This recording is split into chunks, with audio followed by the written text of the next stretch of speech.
Hey guys, this is Antiochus the Third here with a 2 versus 2 31k battle. Today I'm teamed up with Sparky, who's taking the Greek city-states, and he's brought a 12-8 build. And I'm the Seleucids with 14 Silver Shield Legionnaires, 5 Cataphracts, and 1 General. On the enemy team, we have two pretty skirmish-oriented armies here, commanded by Sultan Tolga Turk, who's taken 4 companions and looks like 5 Cretan archers. And then we have Hart from the RV clan, who's taken 4 companions and also 5 archers. So they have the same army. They have 10 archers in total, outnumbering our archers 10 to 8. But that's okay because our cavalry is going to be just a little bit better than theirs. 5 cataphracts could probably face down 8 companions, but also that considers that if they even work together effectively, which, as you'll see in the battle, that starts to break down.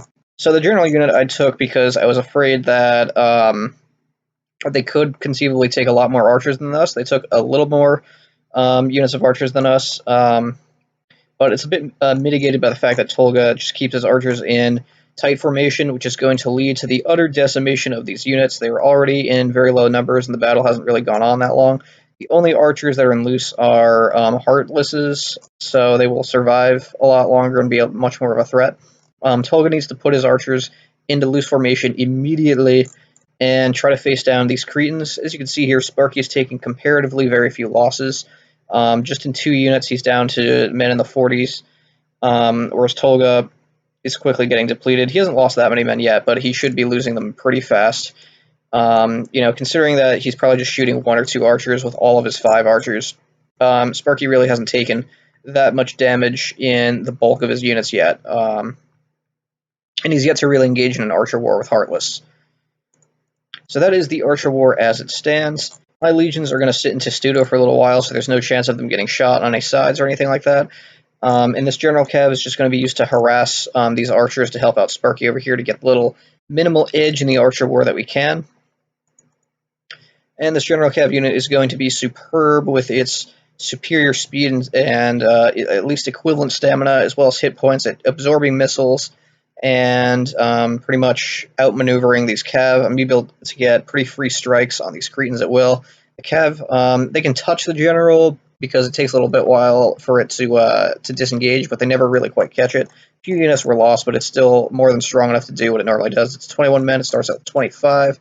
Another strike against the archers over here. They're going to take a lot of losses, actually. This archer is now down to 54 from the 70s. So that was a very good charge from the general. So Archer War slightly tilts in our favor. Not sure why Sparky put the archers back. Maybe he was afraid that I would get overrun with just 2 cataphracts and a general here, but nevertheless, that's not going to deter me from continuing to charge in and out of these archers to get as many kills on them as I can. On this side of the battle, things are looking pretty bad for Tolga. He's finally decided to put his archers on the loose. He's almost lost an entire archer unit with 1 down to 39 men. It looks like Tolga's also lost a bit of infantry, judging from the dead bodies. Some of his units are down to men in the 90s, 109. So that's not going to be very good. He needs a lot of men to face Greek city-states. He doesn't. The Macedonians at full strength will beat an army of Spartans, obviously, but if they get shot like this for too long before even engaging without the Greeks taking any damage themselves, they could actually lose that battle. So I would say that the negligence of keeping units facing backwards and stuff, or moving around while under archer fire, is not going to help Tolga whatsoever, especially considering that he's kind of botched his archers up. So on their right flank, once again, I've now committed to a complete push on the archer region of Heartless here. Going to catch a companion and an archer and going to get a 2-for-1 deal over here. He does put his pike into position, but it's able to be charged long before it's able to use its pikes effectively, and it's going to rout very prematurely, saving me from casualties and getting 2 free units killed. The general is going to chase down an archer. It's going to be more effective than a standard cavalry unit at doing that, or equally because it has less numbers, but I think it'll do pretty well. Meanwhile, another pike has been isolated by this complete, this just the superior force of an entire army of legions, so it's going to rout pretty quickly. These archers are now going to have to retreat.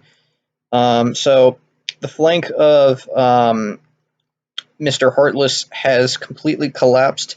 Meanwhile, Tolga, I think, is going to make a mistake, in my opinion, and try to push the archers and a small amount of Spartans that Sparky has, but he's going to then turn around, try to help Heartless, or at least get closer to him so their armies can be used as one force. All the while, Sparky has the opportunity to just keep shooting these Macedonians while they face backwards, and he could get a pretty good amount of kills considering their armor isn't very good against archers unless they're facing them frontally with their big shields. If the shield is negated, then these guys drop like flies, no differently than Silver Shield Pikemen from the side. Massive calf battle is pretty much imminent, but they back away from it at the last second, so I kill 4 units for free with a mix of legions and cataphracts again. Rest of my army is just kind of chilling out. I got the general up here still chasing that archer. I'm going to probably send it back pretty soon.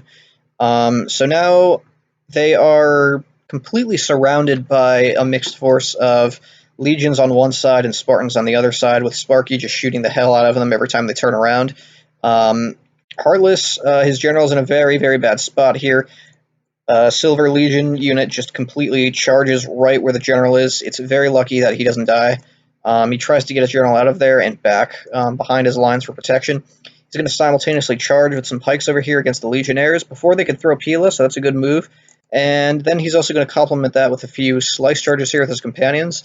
Now, these legions are in a pretty dangerous spot over here, and a lot of them are going to die from these charges in this position he's in. There's not a lot I can do about it with all these pikes over here, but then again, his phalanx also isn't in the most consistent and coherent position here. I'm being helped out by 1 Spartan, which together me and Sparky have managed to rout another Royal Pikeman unit. Tolga's general right in the front lines, very, very dangerous move over there. So essentially, we have Sparky over here also completely surrounding Tolga, just as I'm doing to Heartless over here, and Tolga's going to lose a pikeman for free here because he didn't really have any way of effectively facing the Spartan with that 1 unit just stretched out really thin. And now the complete rear of their armies are totally exposed. As you see there, Heartless did manage to kill 2 Silver Shield Legions. I wouldn't be surprised if he kills a 3rd one. Meanwhile, Sparky is engaging some flank guard units that Tolga sent to help Heartless out, and he should hold pretty well with this force. This amount of pikes should stop these Spartans over here. But then again, we still have legions, they still have Pila. Excuse me.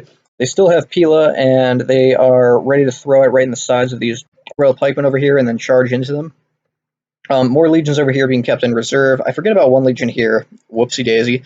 But there's 3 legions here being kept in reserve. They can come in probably now, considering I'm losing some units in the center over here. Over here, we see that there's some companions chased out of position from Spartans, and they really have only one place to escape, which is either to hide like in the center of their pikes, which is a reservoir of safety that is collapsing as the Spartans close down and try to clamp on this flank, or they could run out through this gap this way and try to probe around to do more charges against these legions. The companions, honestly, at this point, the 2 most effective things that they could be used for is chasing the Cretans or doing charges against the legions. Either thing could be effective to help turn the battle around for them, but I think it's better if they charge the legions. That way my cataphracts don't really have a great chance of doing anything offensive. If they chase the archers, well, the archers have already done a lot of damage by now, and they're pretty depleted. It won't do a lot to change the battle if they just chase those. I think, honestly, it'd be better if they just killed Silver Shield Legionnaires, but they probably won't get the chance because Tolga has decided to go in the direction of the cataphracts to try to kill them. Now, this will distract the cataphracts for a good amount of time, but honestly, it's just going to lead to the destruction of most of his cav, even if he does win this battle, which I don't think he will. He did kill 1 depleted cataphract unit there, but I don't think he has enough to actually stop them. So I'm keeping one Cataphract by my legions to try to stop the charges of the companions. Heartless is going to send those companions actually to go help Tolga over here in the flank, but it's a little bit too late because Tolga has lost the majority of his cavalry, and Sparky is just going to come in and wrap around right behind both their armies and get a total surround. Companions continue to try to bash these legionnaires. They're aggressively going right for the Silver Shield Legion with the general. As you can see, though, a pike has sort of walked through Testudo, and it's now out of Testudo, guard mode off, and it's going to start slaughtering all the pikes around it. There's no spears directly facing it. In a sword fight versus sword fight, the legions will definitely win that battle. Over here, flank exposed, a legion pours right through the gap, and will begin sword fighting these pikemen from behind while Spartans press them from the front. So a very dangerous situation for those pikemen right there. They're still trying to press the general. The general has very healthy numbers still. It's very unlikely that they're going to kill it anytime soon, and there's more legions coming in to support. Cataphracts over here has completely intercepted this companion's route of escape and is going to decimate it very quickly. And as we can see here with Sparky and one legion, this entire contingency of Royal Pikes has been utterly annihilated. So now there's really nothing stopping us from flanking anywhere and just getting between formations of pikes that are stuck fighting Spartans. These legions have now all charged, and the cataphracts are going to complement that with a nice strike, which is going to completely annihilate Heartless's general and whatever pikes he sent there. Heartless with a small box over here, but there's only 2 or 3 pikes. They easily get destroyed by the amount of Spartans Sparky sent right behind both of their armies earlier. And with that, both players are going to admit defeat, and that ends the game. Overall, a pretty good battle. Was not close by any means, but as you can see, both players of the Seleucids and the Greeks got very good kills. Macedonians got very similar kills, but they aren't really that satisfactory. The General's Bodyguard got 127 kills, so I'd say it was worth taking it for this battle. Cataphracts got the bulk of the kills, mainly killing routing units. The Legionnaires did most of the work in terms of killing the pikemen, but the Cataphracts did a lot to harass them, make their flanks insecure. They killed a lot of cavalry. They managed to kill a lot of archers that were standing on top of that cavalry. Cretan archers really should not be killed by cataphracts. There's no excuse for that. The Cretans will easily outstamina them, run to the red line, and the cataphracts won't usually actually kill them until the Cretans are stuck at the red line. Even then, it's very easy to reroute them when they're close to the red line and make the cataphracts basically have to chase them for almost indefinitely, longer than it's worth. So that's why I took the General's Bodyguard. It got a pretty good, decent amount of kills in terms of killing archers, which is what I mainly used it for. Silver Shield Legionnaires, none of them broke 100. Few of them even broke 50 in terms of kills. Well, okay, one got 127 kills, but for the vast majority, not very impressive. But then again, they just engaged when they needed to and led to routes happening, which the Cataphracts got kills off of. Anyway, guys, hope you enjoyed the battle, and I'll see you next time.